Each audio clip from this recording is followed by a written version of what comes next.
اوپر کی باتیں ہوں گی اس کے لیے ہم نے وحی کا سلسلہ شروع کر دیا. اب انسانوں نے اپنی کارروائی شروع کی. آدم علیہ السلام سے پہلے کہہ دیا کہ وہ بندر تھے. اچھا، اب عورت کے بارے میں کہہ دیا گیا کہ فرانس کے پرانے فلسفی کہتے تھے کہ عورت کے اندر آدھی روح ہے. جب عورت میں آدھی روح ہے تو ظاہر سی بات ہے وہ آدھے کام کرے گی، لہذا فساد کی جڑ یہی ہے. چائنا کے پرانے فلسفیوں نے کہہ دیا کہ شیطان کی روح اس عورت کے اندر ہے، یہی وجہ کہ وہ فساد کی جڑ ہے. یہودیوں نے عورت کو جو مختلف شکلوں میں بنایا، حتیٰ کہ ایک صورت یہاں تک پیش آ گئی کہ یہودیوں نے جو ایام، جو طبعی فطری مسائل ہیں، اس میں عورت کو گھر سے نکال دیا. اور گھر سے نکالنے کے بعد انہوں نے یہ کیا کہ عورت کو کہا کہ نہ تمہیں برتن ملے گا، نہ ہماری پلیٹیں استعمال کر سکتی ہو، نہ ہمارے گھر میں رہ سکتی ہو، نہ انسانوں والا برتاؤ تمہارے ساتھ کیا جائے. عیسائیوں نے کہا کہ عورت اللہ کی معرفت میں رکاوٹ ہے، عورت جو ہے فلاں ہے فلاں ہے فلاں ہے، اور عورت انسان بھی ہے نہیں. اور باقاعدہ آج بھی پرانی کتابوں کے اندر لکھا ہوا ہے کہ عورت جو ہے چڑیل ہے، اور عورت ڈریکولا، اور عورت جو ہے خون کی پیاسی چیزوں، مختلف تصورات پیش کیے گئے. پھر یہ اس لیے بتا رہا ہوں وَبِضِدِّهَا تَتَبَيَّنُ الْأَشْيَاءُ، کوئی اچھائی اور برائی سامنے ہوگی تو کسی کی اچھائی سمجھ میں آئے گی، کسی کی برائی سمجھ میں آئے گی. اب یہ حال ہو گیا عورت بیچاری کا، اور ابھی بھی اس کو بیوقوف بنایا جا رہا ہے اسلام سے ہٹا کر. اس کے بعد اس عورت کا سفر شروع ہوا، اور انہیں یہاں تک نوبت آ گئی کہ پرانی رومت الکبریٰ جو عیسائیوں کی بڑی سلطنت تھی، وہاں عورت کے گلے میں اس طرح رسی ڈالی جاتی تھی جیسے جانور کے گلے میں رسی ڈالی جاتی، اور معمولی بات پر اس کو ذبح کر دیا جاتا تھا. اور اللہ کے حضور اگر اللہ کی معرفت حاصل کرنی ہے تو عورت سے تعلق ختم کرنا پڑے گا، نہ شادی، نہ بیاہ، نہ کچھ وغیرہ وغیرہ. اس کے بعد ہندوازم کے اندر عورت کا حال یہ تھا کہ عورت بیچاری ایسی پگلی چیز تھی کہ اگر شوہر مر جائے تو عورت کو اپنے شوہر کے ساتھ ستی کر دیا جاتا. آج بھی نیٹ پہ جا کے دیکھیے، ابھی اس 1400 سال بعد بھی ایسے بعض قبائل موجود ہیں کہ آج بھی عورت کو ستی کیا جا رہا ہے، یعنی زندہ میاں کے ساتھ جلا دیا جاتا ہے. اور اگر زندہ بچ بھی گئی تو زندہ بچنے کے نتیجے میں اس کو ایسا رکھا جاتا ہے جیسے کوئی درندہ ہو، وہ مرنا اپنے لیے بہتر سمجھتی. آج بھی انٹرنیشنل سروے کے مطابق قبل از ولادت جب پتہ چل جاتا ہے کہ پیٹ میں بچی ہے تو اس کو ختم کر دیا جاتا ہے. آج اس 1400 سال کے اندر اسلام کی برائیاں، جو کہ انہی کی برائیاں ہیں، وہ اسلام کی برائیاں دکھانا چاہتے ہیں. اور عورت کے لیے ہندوازم میں مذہبی تعلیم کی پابندی تھی، اور ہندوازم جو پڑھتے ہیں وہ جانتے ہیں کہ عورت کا مقام کیا تھا. اس کو چھوڑیے. اب آئیے بلاد عربیہ کے اندر. بلاد عربیہ کے اندر عورت کی حالت کیا تھی؟ عورت کی حالت یہ تھی کہ عورت موجب ننگ و عار تھی، اور قرآن نے اس کا جو نقشہ کھینچا، اس سے بلیغ نقشہ کوئی کھینچ ہی نہیں سکتا. قرآن یہ کہتا ہے کہ بلاد عربیہ میں عورت کی حالت یہ تھی، وَإِذَا بُشِّرَ أَحَدُهُمْ بِمَا ضَرَبَ لِلرَّحْمَنِ مَثَلًا ظَلَّ وَجْهُهُ مُسْوَدًّا وَهُوَ كَظِيمٌ، کہ جب بیٹی کی پیدائش کی اطلاع دی جاتی تو اس کا چہرہ سیاہ ہو جاتا اور وہ زہر سا گھونٹ لے کے چپ بیٹھ جاتا. يَتَوَارَى مِنَ الْقَوْمِ مِنْ سُوءِ مَا بُشِّرَ بِهِ، وہ اپنی قوم سے چھپا پھرتا تھا کہ اس کو اتنی بری خبر دے دی. اب اس کے سامنے دو راستے تھے، اَيُمْسِكُوا عَلَى هُونٍ أَمْ يَدُسُّهُ فِي التُّرَابِ، یا ذلت و خواری اٹھا کر وہ اپنی بیٹی کو اپنے پاس رکھے یا زمین میں زندہ درگور کرتے. یہ عورت کی حالت تھی. عورت اتنی گری پڑی چیز تھی، اتنی گری پڑی چیز تھی کہ باپ مر جاتا تو عورت میراث میں بیٹوں کو مل جاتی، اور وہ اس کے ساتھ وہ برتاؤ کرتے ماں کے ساتھ جو ایک بیوی کے ساتھ کرتے. یہ عورت کا مقام تھا. اب جب یہ پوری تصویر سامنے آ گئی اور خالق کائنات نے جب انسان کو پیدا کیا اس وقت کا سینیریو سامنے آ گیا. اب آئیے اسلام کے احسانات. دنیا بحث میں پڑی ہوئی تھی عورت کیا ہے. سب سے پہلے اسلام نے آ کے بتایا یا ایھا الناس اتقوا ربکم الذی خلقکم من نفس واحدہ. یہ عورت انسان ہے، درندہ اور جانور نہیں. یہ اسلام نے بتایا.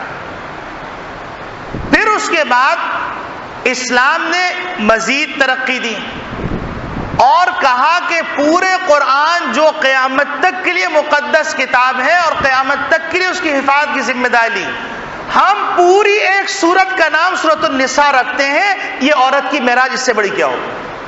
کسی سورت کا نام رجال نہیں رکھا گیا. سورۃ النساء اتنی بڑی سورت ہے، سورہ بقرہ، سورہ آل عمران اور پھر سورۃ النساء. کتنا بڑا اعزاز دیا. پھر اس کے بعد اللہ رب العالمین نے کہا کہ تم جس مساوات کی بات کرتے ہو تو ہم بتاتے ہیں، ہم تمہارے خالق کائنات ہیں، ہم تمہیں بتاتے ہیں کہ مساوات کا مطلب کیا ہے. مساوات کا یہ مطلب نہیں ہے کہ آپ رنگ پسٹن کو جو ہے بریک شو میں استعمال کر لیں اور بریک شو کو آپ رنگ پسٹن میں استعمال کر لیں. گھڑی کو آپ ٹیوب لائٹ کی جگہ پہ استعمال کر لیں اور ٹیوب لائٹ کی جگہ پر آپ گھڑی کو استعمال کر لیں. دس از پاگل پن. اب اللہ رب العالمین نے کہا کہ مساوات سمجھنا ہے تو سنو. مساوات یہ ہے کہ جب بھی ہم مرد کی بات کریں گے ہم اس کے ساتھ عورت کا تذکرہ کریں گے. من عمل صالحا من ذکر او انثى.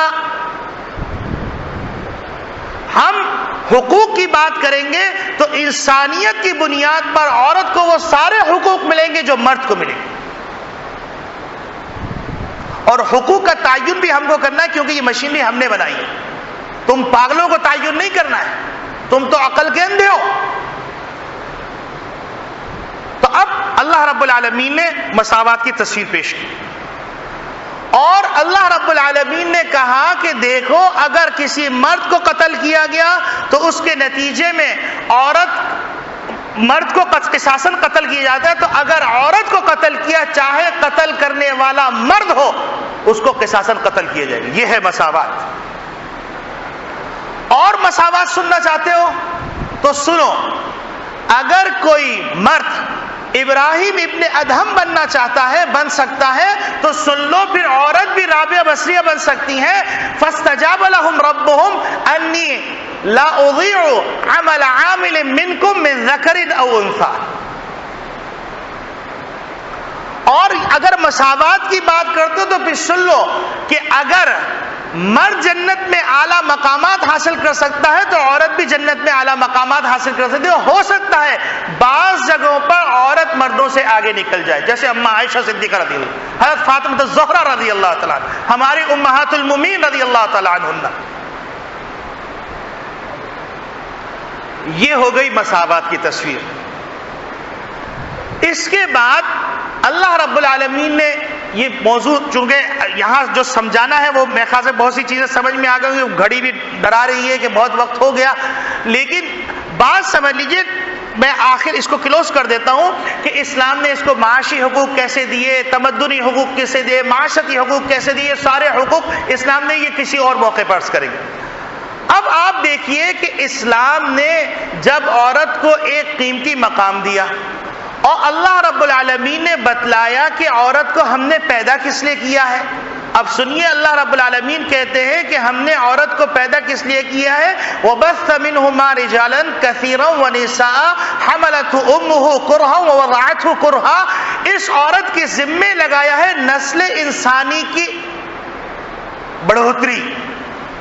اور نسل انسانی کی بڑھوتری اس کو سمجھ لو جیسے امام غزالی رحمت اللہ علیہ نے فرمایا کہ ایک درخت وہ ہوتا ہے جو کہ خود رو ہوتا ہے، اس کی شاخیں ادھر جا رہی ہیں، پتے ادھر جا رہے ہیں، کوئی پرواہ نہیں. لیکن اس کائنات کے اس گلشن کا قیمتی پودا ہم نے انسان کو قرار دیا، اشرف المخلوقات بنایا، لقد خلقنا الانسان فی احسن تقویم قرار دیا. تو اس گلشن کا عظیم درخت جب انسان ہے تو اس انسان کی دیکھ ریکھ اس مالی کی طرح کرنی پڑے گی جس طرح کوئی ارمان سے درخت لگاتا ہے، اور اس کی دیکھ ریکھ کرنے کی ذمہ داری گھر کی بنیاد پر ہم نے عورت پہ رکھی. جب ہم نے عورت پہ رکھی اور اس حقیقت کو سب نے مانا ہے، یہی وجہ ہے کہ جب نیپولین کو بولنا پڑا تو وہ کہنے لگا give me good mothers I give you good nations, تم مجھے بہترین مائیں دو تو پھر میرے سے بہترین نسل لے لو. تو معلوم یہ ہوا کہ بہترین نسل کے لیے بہترین ماں چاہیے. یہی وجہ ہے کہ کہا گیا الام مدرسۃ اذا اعددتها طیبا شعب العراق، کہ ماں کی گود ایک مدرسہ ہے، اگر تم نے اس کی صحیح تربیت کر دی، اس کی فکری تعمیر کر دی، اس کی جسمانی تعمیر کر دی، تو معاشرے کے لیے وہ بہترین نسل کے فراہمی کا ذریعہ بن جائے گی. تو اللہ رب العالمین نے عورت کو اس لیے پیدا کیا. اب عورت پہ اتنی بڑی ذمہ داری، تو اتنی بڑی ذمہ داری کے بعد آپ مجھے بتلائیے کہ جو آدمی جتنی بڑی پوسٹ پہ ہوتا ہے اس کو اتنا بڑا پیسفل ماحول چاہیے.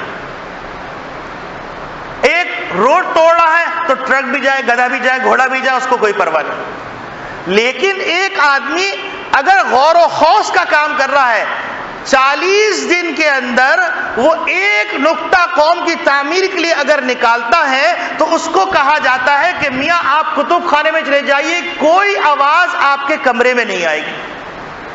تو اب قوم کی تعمیر کرنی ہے تو قوم کی تعمیر کرنے کے لیے عورت کو راحت چاہیے، سکون چاہیے. اب راحت اور سکون کے لیے کیا کہا گیا کہ باپ کو محافظ بنا دیا، بیٹے کو محافظ بنا دیا، بھائی کو محافظ بنا دیا، شوہر کو محافظ بنا دیا. گویا کہ عورت کو گھر کی ملکہ بنا کر مالی اعتبار سے بھی مستحکم کیا، معاشی اعتبار سے بھی مستحکم کیا، تمدنی اعتبار سے مستحکم کیا. یہ ایک الگ موضوع ہے، اس لیے بہت تفصیل ہو جائے گی. اور قانونی اعتبار سے بھی اس کو مستحکم کیا. اور عورت کے لیے آپ کو ایک مثال سے سمجھا دوں، حضرت ام ہانی رضی اللہ تعالی عنہا نے فتح مکہ کے موقع میں کچھ لوگوں کو امان دی تو نبی کریم صلی اللہ علیہ وسلم کی خدمت میں وہ حاضر ہوئی کہ میں نے فلاں فلاں کو امان دی ہے اور میرا بھائی کہہ رہا ہے کہ جس کو تم نے امان دی میں اس کا سر قلم کر دوں گا. نبی کریم صلی اللہ علیہ وسلم فرمایا ام ہانی نے جس کو امان دی ہے محمد عربی اس کو امان دیتے ہیں. اس سے بڑی کوئی مثال چاہیے آپ کو؟ اور مشورے کی ضرورت پیش آتی ہے تو نبی کریم صلی اللہ علیہ وسلم حضرت ام سلمہ سے صلح حدیبیہ کے اتنا امپورٹنٹ مسئلہ، وہاں خلفائے راشدین موجود ہیں لیکن مشورہ ام سلمہ کا لیا جا رہا ہے اور اس پہ جب عمل کیا جا رہا ہے تو بہت بڑا مسئلہ حل ہوتا ہے. بعض باتیں آدھی لے کر آدھی مار دی، ناقصات العقل ہے، فلاں ہے، تمام چیزوں کو، تمام نصوص کو سامنے رکھ کر بیان کرنا پڑتا ہے. ورنہ نبی کریم صلی اللہ علیہ وسلم فرمایا اتحبون ان یکذب اللہ ورسولہ، کیا تم چاہتے ہو کہ تم دین کو اس طرح بیان کرو کہ لوگ جو ہے قرآن اور حدیث اور اللہ کا انکار کرنے بیٹھ جائے، رسول کا انکار کرنے بیٹھ جائے؟ تو اب آپ دیکھیے یہ عورت کا پس منظر ہے، عورت کی ذمہ داریاں. اب اس کے بعد آپ مجھے بتلائیے کہ اس سکون کے لیے سب سے اہم سکون کون سا ہوتا ہے؟ اس سکون کا نام ہے ذہنی سکون، نفسیاتی سکون. اور ذہنی سکون کب ملے گا؟ جب اس کو اپنی جان، مال، عصمت، آبرو کے تحفظ کا یقین ہو. لیکن اگر آپ کے پاس دولت ہے، رکھنے کی جگہ نہیں، آپ سکون سے سو سکیں گے؟ لوگ کہتے ہیں کہ مولانا آپ دلیل دیجئے کہ عورت کو قرآن میں کہاں پردے کا حکم دیا. میں یہ کہتا ہوں کہ سب سے پہلے آپ یہ بتلائیے کہ عورت قیمتی چیز ہے یا نہیں. آپ کے نزدیک حیا کی کوئی اہمیت ہے یا نہیں؟ آپ کے نزدیک عفت اور پاک دامنی کی کوئی اہمیت ہے یا نہیں؟ آپ کے نزدیک اگر ان چیزوں کی، ان اقدار کی کوئی اہمیت ہے تو آپ مجھے بتلائیے کہ 500 روپے کے نوٹ کو آپ چھپا کے اپنے بنڈی میں رکھتے ہیں، اس کے لیے قرآن کی کوئی دلیل دیجیے مجھے کہ آپ نے یہ 500 کا نوٹ کس بنیاد پہ آپ نے بنڈی کے اندر رکھا کہ کوئی چوری نہ کر لے؟ جب اللہ رب العالمین کہہ رہے ہیں کہ مال کی محبت بھی ہم نے تمہارے دل میں رکھی ہے اور تمہارے دل میں عورت کی محبت بھی رکھی ہے، تو مال کے سلسلے میں تو آپ تو اتنے اہمیت رکھتے ہیں کہ بھائی صاحب بتائیے گا کوئی اچھا گارڈ مل جائے، کوئی اچھی کمپنی کا گارڈ ہو، آپ کے ہاں لاکر ہے یا نہیں ہے، اور آپ کون سا بینک اچھا ہے اور کہاں رکھا جائے پیسہ، بڑے پریشان ہو رہے ہیں۔ تو اللہ نے جہاں مال کی محبت رکھی ہے، وہاں اولاد کی محبت رکھی ہے، وہاں بیوی کی محبت رکھی ہے، وہاں عورت کی محبت رکھی ہے، تو اس عورت کو سنبھال کے رکھنا کیوں فطری تقاضا نہیں؟ آپ مجھے بتلائیے کہ مرد کو اللہ رب العالمین نے عورت کا ذمہ دار بنایا، لیکن محبت کے صدقے کے اندر مرد عورت کی بات مانتا ہے۔ ذرا سوچیے گا، معاشرتی دلیل ہے یہ، محبت کے صدقے میں مرد عورت کی بات مانتا ہے، اس وجہ سے یہ گاڑی چل رہی ہے، ورنہ مرد خود مختار ہے۔ اب اگر عورت کی حفاظت نہ کی گئی اور عورت کا کانٹیکٹ کہیں اور ہو گیا تو مجھے بتلائیے کہ کیا مرد اس عورت کا خیال کرے گا؟ آپ سب چھوڑیے، آپ 2 دوست ہیں اور 2 دوستوں میں آپ کو پتہ چل جائے کہ آپ ایک دوست پہ جان نچھاور کریں، وہ کسی اور پر نچھاور ہو رہا ہے، تو آپ مردوں کے اندر وہ دوستی گوارا نہیں کرتے، تو عورت کے اندر کیسے شرکت گوارا کر لیں گے آپ چھوڑیے قرآن کو، حدیث کو، ہم فنڈامنٹلسٹ نہیں، ہم روشن خیال، روشنی میں باتیں کر رہے ہیں۔ آپ مجھے بتلائیے کہ کیا آپ کا ضمیر گوارا کرے گا کہ آپ محبت کر رہے ہیں بیوی سے، آپ محنت مزدوری کر رہے ہیں بیوی کے لیے، اور بیوی گل چھرے اڑا رہی ہے کسی اور سے، بینگے ملا رہی ہے کسی اور سے، آزاد خیالی کر رہی ہے کسی اور سے؟ آپ فطری تقاضے کو دیکھیے، اسلام فطرت ہے یا نہیں، آپ خود فیصلہ کر لیجیے، میں کچھ نہیں کہوں گا۔ پھر اس کے بعد ظاہر سی بات ہے، ایک کامن سینس کی بات ہے کہ ایک قیمتی چیز ہے، اس قیمتی چیز کو آپ چھپائیں گے تو گندی نگاہ نہیں پڑے گی۔ آپ مسجد میں بیٹھے ہوئے ہم سب بشمول میرے، کوئی خوبصورت عورت ذرا کٹ کیٹ کے اندر چلی جائے سامنے، سب مڑ کے دیکھیں گے یا نہیں دیکھیں گے؟ یہ بدیہی چیز ہے، آپ کیسے انکار کر سکتے ہیں؟ میری بڑی پاکیزہ محبت ہے، تم میری بہن ہو، بعد میں بیوی بنتی۔ کتنے واقعات ہمارے ریکارڈ کے اوپر موجود ہیں، اتنی بڑی داڑھی، عمامہ باندھے ہوئے، لوگوں کی لاکھوں روپے کی امانتیں رکھی ہوئی، عورت سے رابطہ ہوا، 2-3 بچوں کے باپ، داڑھی کٹوائی، راتوں رات بیوی کو بھیجا، اور اس کے بعد خود تشریف لے گئے، ساری امانتوں کی ایسی تیسی۔ کیا ہوا؟ اب عورت کو دوش دیا جا رہا ہے اور مرد اپنی حوث کو پورا کر رہے ہیں۔ آپ مجھے بتلائیے کہ اگر میں آپ کو احترام کر رہا ہوں، اکرام کر رہا ہوں، آپ کو عزت دے رہا ہوں، اور شرط یہ لگا رہا ہوں کہ آپ انڈر گارمنٹ لیڈیز استعمال کریں اور لیڈیز کپڑے پہن کے آئیں تو پھر میں آپ کو عزت دوں گا، تو بتائیے یہ مرد کی عزت ہے یا عورت کی عزت ہے؟ یقیناً ایک آدمی کہے گا یہ عزت جو ہے مرد کی نہیں ہے، عورت کی ہے، مرد کی تو تذلیل ہے۔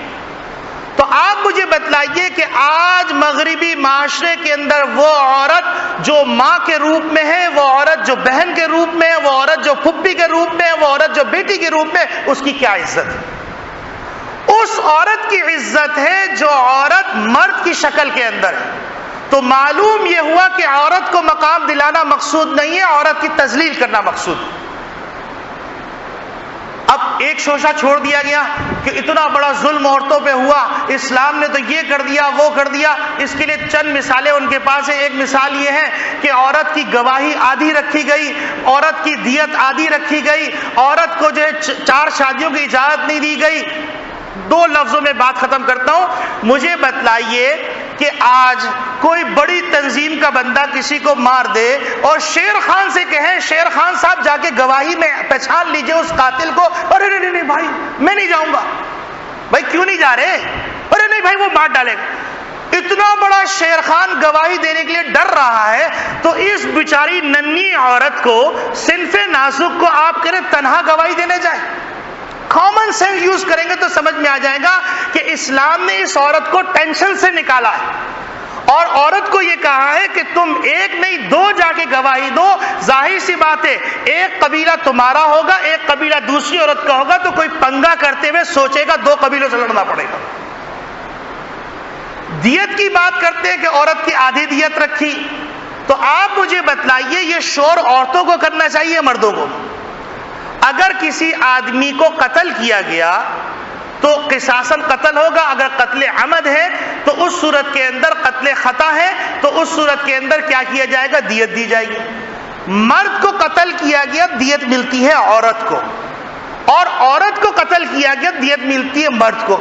تو مجھے بتلائیے کہ نقصان عورت کا ہوا یا مرد کا ہوا ہے؟ اسلام نے کہا اگر تمہارا شوہر مرے گا تمہیں دیت پوری ملے گی, اور اگر تمہیں کوئی مارے گا تو تمہیں شوہر کو آدھی دیت ملے گی. تو عورتیں چیخ رہی ہیں پاگل ہو گئی. مردوں کو چیخنا چاہیے ہم کو پیسے نہیں مل رہے. عورتیں چیخ رہی ہیں اور سمجھ رہی ہیں بڑے ہم روشن خیال ہیں, اوہ اسلام نے پاگل کر دیا, میڈیا نے پاگل کر کے رکھ دیا عورتوں کو, ننگا دھڑنگا پھیلا رہے ہیں اور کوشش کر رہے ہیں کہ وہ معاشرہ وجود میں آ جائے جس معاشرے کو سر پکڑ کے وہاں کے تھنکرز رو رہے ہیں. کھیل میں کود میں ہم بھی کھیل کی اجازت دیتے لیکن حدود کے اندر. آپ مجھے بتلائیے کہ وہ کہہ رہے ہیں کہ بھائی عورتوں کو 4 شادیوں کی اجازت نہیں دی گئی. اچھا آپ مجھے بتلائیے کہ ایک مرد عورت کا متھا خراب کر دیتا ہے, اب 4 مرد ہوں گے, وہ کہہ مجھے جو ہے آج بگھارے بیگن کھانا ہے, وہ کہہ مجھے کدو کھانا ہے, وہ کہہ ٹنڈے کھانے. عورت پاگل ہوگی یا نہیں ہوگی؟ ارے تم نے میرے بچے کو کپڑے پہنے, وہ کہہ رہے تم نے میرے بچے کو کپڑے پہنے, وہ کہہ رہے میرے بچے کو کپڑے. پاگل نہیں ہو جائے گی؟ عورتیں پاگل ہیں, ان کو پاگل بنایا جا رہا ہے. دوسری بات یہ کہ اس بات کی کیا شورٹی کہ اگر آپ نے 4 شوہر رکھ لیے تو یہ بچہ کس شوہر کا ہے؟ کٹورا تو ایک ہی ہے نا. اسلام کے ہاں نسل کی حفاظت کی بڑی اہمیت ہے, تو یہ پاگل پن کی باتوں میں ان کو پاگل بنا دیا گیا. اور وہ سمجھ رہے ہیں کہ یہ جو پاگل, جو زمانے کے پاگل چلے آئے 1500 سال تک اجڑ گنوار تھے, پیرس کا حال لیاری جیسا تھا, اور وہ جو ہے آج ہم کو سکھا رہے ہیں محمد ربی صلی اللہ علیہ وسلم جو 1400 سال بعد, کیا 1400 سال پہلے باتیں کر گئے, وہ سمجھ میں نہیں آ رہی. وجہ کیا ہے کہ نصاب تعلیم ہم نے کوئی اور پڑھا ہے, ہم نے تربیت کہیں اور پائی ہے, ہم نے دودھ ڈبے کا پیا ہے, انگریزوں کے ڈبے کا, اس لیے عقل نہیں آ رہی. ہم نے کتابیں ان مغربی مفکرین کی پڑھی ہیں جو اسلام کی دشمن ہیں. اب یہ تو ہو گیا سارا معاملہ کہ عورتوں پہ ظلم ہو رہا ہے یا نہیں ہو رہا. اب آئیے پردہ نہ ہونے کے نتیجے میں عورتوں کو کیا نقصان ہو رہا ہے. میرے پاس پورا ایک سروے ہے, ایک وقت چونکہ بہت ہو گیا مجھے معاف کر دیجیے گا, لیکن کیا کروں ایمان کی حفاظت کا مسئلہ ہے تو آج معاف کر دیے گا, آئندہ تھوڑی احتیاط کروں گا, زیادہ لمبی بات نہیں ہوگی. لیکن میں نے بہت اپنے آپ کو سمیٹا ہے کیونکہ قرآن کی ایک آیت ادھر کھل رہی ہے, ادھر کھل رہی ہے, ادھر کھل رہی ہے, کہاں سے کیا کیا بتاؤں میں آپ. لیکن بات سمجھ لیجئے کہ آپ مجھے بتلائیے کہ سروے چھپا ہے صرف 10% یورپ کے معاشرے میں بچے ایسے ہیں جن کو والدین دونوں کی سرپرستی ملی. آپ مجھے بتلائیے وہ پودا تیار کیسے ہوگا جس کا کوئی رکھوالا نہ ہو. اور آپ حیران ہو جائیں گے کہ نابالغ بچیاں مائیں بننے کی تیاری کر رہی ہیں, وقت سے پہلے بالغ ہو رہی ہیں. 95% ناجائز اولادیں. سب چھوڑیے, ایک مثال دیتا ہوں. انسان کا بنیادی مسئلہ کیا ہے؟ روٹی کپڑا مکان. بہت سی تنظیموں کے بھی یہ جو ہے نعرے ہیں, روٹی بھی لے لی, کپڑا بھی لے لیا, مکان بھی لے لیا, ننگا کر دیا, پھر بھی روٹی کپڑا مکان دیں گے اپنے کو. اچھا اب آپ دیکھیے, اور تیسرا تقاضا ہے جنسی خواہش. سویڈن ایک ملک ہے دنیا کے اندر, ہمارے پاکستان میں بجٹ بنتا ہے اس بارے میں کہ بھائی ہم اپنے قرضے کیسے چکائیں گے اور اپنے خرچے کیسے پورے کریں گے. سویڈن کا بجٹ بنتا ہے ہر سال کہ ہمارے پاس جو اتنی دولت ہے ہم اس کو کھپائیں گے کہاں, اور فی بندہ 20,000 روپے, بہت پہلے کی رپورٹ ہے, 20,000 روپے پاکستانی اس کو ماہانہ خرچے بھی ملتے ہیں اگر وہ روزگار نہ ہو. رہائش بھی دی جاتی ہے, کھانے کا بھی انتظام کیا جاتا ہے, اور میڈیکل بھی فری ہے. اس حد تک فری ہے کہ لاکھ روپے سے لے کر 1 کروڑ روپے کا خرچہ ہو سرکار دے گی. اور جنسی آزادی کا عالم یہ ہے کہ جہاں جس وقت جس سے انڈرسٹینڈنگ ہو جائے کر لیجئے، کوئی حرج کی بات نہیں. یہ تو ایک عام بات ہو گئی. تو اتنے پرسکون معاشرے کے اندر پھر تو تجزیہ نگار کو چاہیے کہ وہ رپورٹ پیش کرے کہ بھائی تمام گھر سکون میں ہیں، تمام لوگ اطمینان کے اندر ہیں، کوئی پریشانی نہیں ہے. سروے کے مطابق 70% وہاں طلاق کا ریشو ہے. یعنی گویا کہ 100 مکان میں 70 مکان اجڑ گئے. ہر 10 منٹ کے اوپر ریپ ہوتا ہے جبرن. خودکشی کا ریشو سب سے زیادہ ہے. وجہ کیا ہے؟ وجہ یہ ہے کہ اللہ رب العالمین نے حدود رکھے ہیں. ان حدود کو اگر پامال کیا جائے گا تو لڑکی بھی خوب سے خوبتر کی تلاش میں لگی ہوئی ہے، لڑکا بھی خوب سے خوبتر کی تلاش کی. محبتیں ناکام ہو رہی، وفاداریاں نہیں. آج یہاں باہوں میں جھول رہی تو کل وہاں باہوں میں جھول رہی. تو اس کا نتیجہ یہ ہو رہا ہے کہ محبت میں ناکامی، خودکشی کر لی. اب آپ مجھے بتائیے، معاشرہ آپ کو پسند تو ویلکم، آپ لے آئیے، ہم سب سلوٹ کریں گے. سارے جمعے میں جتنے نمازی آئے آپ کو تاج بنائیں گے، حضرت آپ روشن خیالی لے آئے. اور اگر آپ وہ معاشرہ لے کے آنا چاہتے ہیں جہاں ماں اپنے بچے کو ایک ایک لمحے نگاہ میں رکھتی ہے اور یہ بتلاتی ہے کہ دیکھو تم کس خاندان سے وابستہ ہو، تمہارے اوپر کیا ذمہ داری ہے، خالق کائنات نے تمہارے اوپر کیا ذمہ داری رکھی ہے، تمہیں اس دنیا میں کس لیے بھیجا گیا ہے، تمہیں اس ذمہ داری کو کیسے نبھانا ہے، تمہیں اپنے پڑوسیوں کے حقوق کا کیسے خیال کرنا ہے، تمہیں اپنے محلے کے حقوق کا کیسے خیال کرنا ہے، تمہیں اپنے دادی کے حقوق کا کیسا خیال کرنا ہے، تمہیں اپنی نانی کے حقوق کا کیسا خیال کرنا ہے، تمہیں اپنے ماں کے حقوق کا کیسا خیال کرنا ہے. تو پھر اس ماں کو اگر تلاش کرنا ہے تو جائیے اس زمانے کے اندر دیکھیے کہ خلیج بنگال سے بحر اٹلانٹک تک ہم حکمران تھے. اس ماں کو تلاش کیجئے جو شوکت علی محمد علی جوہر کی ماں تھی، جو اس کراچی کے اندر آ کر شوکت علی محمد علی جوہر کو کہا تھا کہ میرے بیٹو اگر تم نے مغربی استعمار کی غلامی قبول کی تو میری یہ ناتواں ہاتھ، میرے اس ہاتھ سے تمہارے گلوں کو کاٹ ڈالا جائے گا. لیکن اگر وہ ماں نہیں چاہیے تو پھر ایسی مائیں بھی ہمارے پاس ہیں کہ جن کو یہ پتہ نہیں کہ یہ بیٹا اس شوہر کا یا اس شوہر کا. D N A test T V کے اوپر ڈی این اے ٹیسٹ ہو رہا ہے، 4-7 آدمی بیٹھے ہوئے، وہ کہہ رہے یہ میری یہ جو اس کی بیٹی، یہ اس کا بیٹا ہے. انہوں نے کہا نہیں میں اس کی تو سب سے پہلے ڈی این اے ٹیسٹ نہیں، اس کی نہیں، اس کی. شرم کی انتہا. انسانیت کی اس سے زیادہ کوئی تذلیل ہے؟ اگر یہ تذلیل آپ کو چاہیے تو لے آئیے پاکستان کے.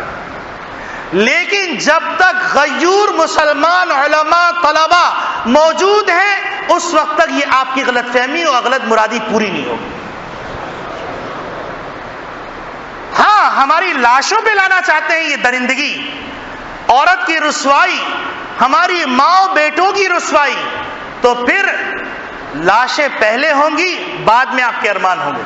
لیکن یہ بھی بس سمجھیے گا کہ آپ فولاد کے ہیں اور ہم پلاسٹک کے ہیں. آپ آسمان سے اترے ہوئے، ہم گٹر سے آئے ہیں. یہ آپ کی غلط فہمی. ہم کو وہ تمام حقوق حاصل ہیں جو ایک آزاد انسان کو کسی آزاد ریاست میں حاصل ہوتے ہیں، اور ہم ملک کے اتنے ہی وفادار، شاید اس سے کہیں زیادہ وفادار جس وفاداری کا آپ دعویٰ کرتے ہیں. اور ہم امن کے پیغمبر ہیں، اور ہمارے پاس جو دعوت ہے وہ امن کی دعوت ہے. ہمارے پاس جو پیغام ہے وہ محبت کا پیغام ہے. ہمارے پاس وہ جو پیغام ہے اس پیغام کو قرآن نے کہا ہے فَلَنُحْيِيَنَّهُ حَيَاتًا طَيِّبَةً، پاکیزہ زندگی، پیسفل لائف، مثالی زندگی، وہ ہمارے پاس ہے. اور آپ جس زندگی کی دعوت دے رہے ہیں، قرآن یہ کہہ رہا ہے من اعرض عن ذکری فإن له معیشۃ ضنکا، جو میرے قرآن سے، میرے احکامات سے اعراض کرے گا تو یاد رکھے یہ اللہ کا فیصلہ ہے، جس نے حوا کو پیدا کیا، حضرت آدم کو پیدا کیا، اور جس نے ابلیس کو دشمن بنایا، اور جس نے ہر چیز کھول کھول کے قرآن میں بیان کر دی.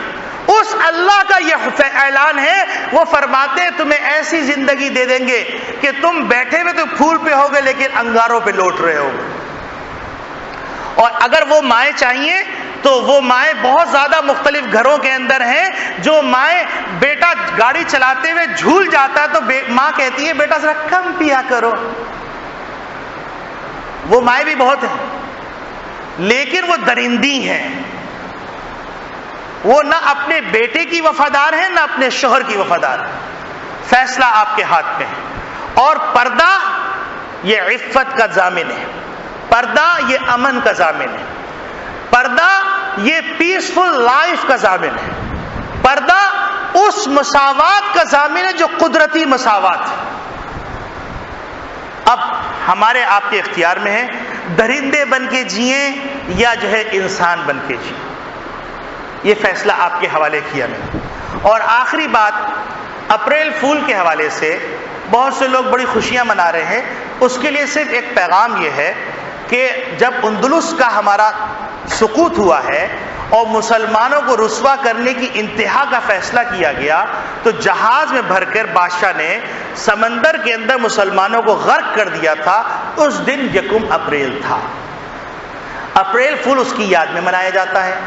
اور دوسرے نمبر پر جھوٹ بول کر خوش ہوتے ہیں، تو جھوٹ بولنے والے سن لیں، لعنت اللہ علی الکاذبین، اللہ کی پھٹکار ہے ان لوگوں پر جو جھوٹ بولتے ہیں۔ تو سوچ لیں کہ ہم پھٹکار کے باوجود خوش ہو رہے ہیں، فیصلہ آپ کے ہاتھ میں۔ فطرت کے قریب آ جائیے تو باتیں سمجھ میں آ جائیں گی۔ اور میں ایک بات اور کر کے ختم کرتا ہوں، تاریخ کے حروف کے اندر لکھی ہوئی ہے، اسلامی تاریخ اس سے خالی ہے اور مغربی تاریخ اس سے بھری ہوئی ہے، اس لیے یہ پیش کرتے ہوئے مجھے کوئی حیا نہیں آ رہی۔ نیو یارک کے اندر 1907 کے اندر اور اسی طریقے سے 1908 کے اندر نیو یارک کے اندر کپڑے کی فیکٹری کی اور سوئی کی فیکٹری کی خواتین نے احتجاج کیا تھا، اور باقاعدہ حکومتی سرپرستی کے اندر ان عورتوں کو جوتے مارے گئے، ان کے بال گھسیٹے گئے، گھوڑوں سے روندا گیا، ان کو زمین پر بچھایا گیا اور ان کے اوپر فوجیوں کو گزارا گیا، ان کو قید و بند کی صعوبتیں برداشت کروائی گئیں۔ یہ ابھی 1 صدی نہیں گزری، تو وہی بیچارے ان کے ہی پیٹ میں درد ہو رہا ہے جن کے ماتھے کے اوپر یہ کالا داغ لگا ہوا ہے کہ عورتوں کو حقوق دلوانے کا اور عورتوں کی آزادی کا دن منانے کا انہی کو خیال آ رہا ہے۔ خالق کائنات نے یہ فیصلے تو انسان کی پیدائش کے وقت ہی کر دیے تھے، لہذا خدا کے واسطے پاگلوں کے کالم مت پڑھیے، پاگلوں کی ٹاک شو مت دیکھیے۔ میں بڑی اطمینان کے ساتھ کہہ رہا ہوں یہ پاگل پن ہے، پاگلوں کی۔ اب کوئی پاگل کھڑے ہو کے کہے بھائی میں آپ کو لاجک دیتا ہوں کہ آپ اپنے بچے کو ذبح کر دیجئے، آپ کریں گے؟ چاہے وہ کتنے بڑے سوٹ کے اندر بیٹھا ہوا ہو، سونے کا تاج لگایا ہوا، عالیشان کرسی بیٹھا ہو، اس سے کہ میاں خدا کے واسطے پاگل خانے میں جمع کرواؤ، ہمارے بیٹوں کی زندگی برباد کر رہا ہے۔ تو اسی طریقے سے جو اسلام کا مذاق اڑا رہے ہیں، خدا کے واسطے ان کے بارے میں آپ بدگمان ہو جائیے، اور اپنے لنگڑے لولے مولوی، لنگڑے لولے دیندار، تو آپ سب سے پہلے تو آپ یہ رضا اپنے لیے تو معیار کیا ہے؟ بھائی ہم تو کمزور ہیں، اللہ تو نکتہ نواز ہے، معاف کر دے گا۔ اور مولوی کے لیے بھائی مولوی صاحب تو فرشتہ ہونا چاہیے۔ بھائی مولوی تو بیچارہ یہی انسان ہے اور 1400 سال والا مولوی ہے۔ تو مولویوں کی کمزوریوں کے باوجود ایسا نہیں ہے کہ سارے مولوی گدھے ہیں، سارے دیندار گدھے ہیں، کمزوریاں اس لیے کہ وہ بشر ہیں۔ اور جو بات ہمدردی سے کہہ رہے ہیں خدا کے واسطے اس بات کو سمجھیے، اور یہ عزم کر لیجئے کہ انشاءاللہ ثم انشاءاللہ پاکستان کا مستقبل اسلامی نظام سے وابستہ